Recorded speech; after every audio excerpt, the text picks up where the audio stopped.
Patrol Machine.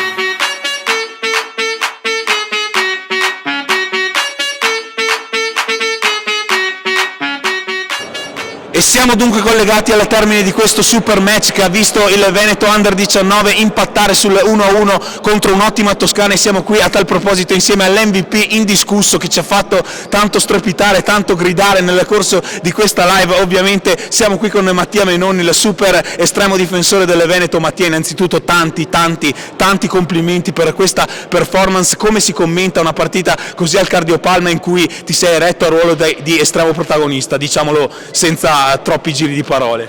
Fa sicuramente piacere, era l'esordio al torneo delle regioni e comunque da sottoetà è un'esperienza che ricorderò per tutta la mia vita, perché comunque gli altri avevano quasi tutti 2 anni in più e dispiace per il risultato, ma puntiamo a vincere con Lazio, non è ancora finita.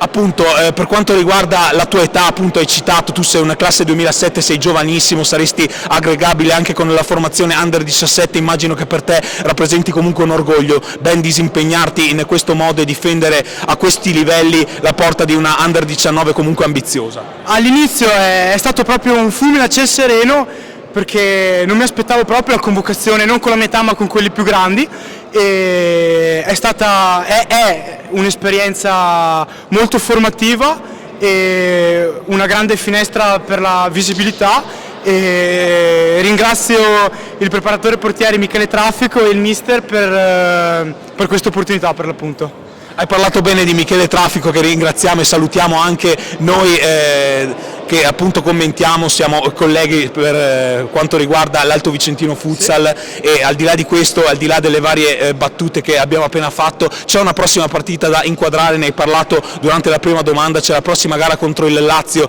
che sarà decisiva a questo punto per le sorti di questo match, di questo girone chiaramente. Come si inquadra un match così importante, così delicato? È una partita tosta, è dentro fuori, c'è solo un risultato possibile e a mio avviso bisogna rimanere concentrati e giocare con un po' meno tensione rispetto a questa partita, che le qualità le abbiamo e dobbiamo semplicemente metterle in campo e il resto viene da sé.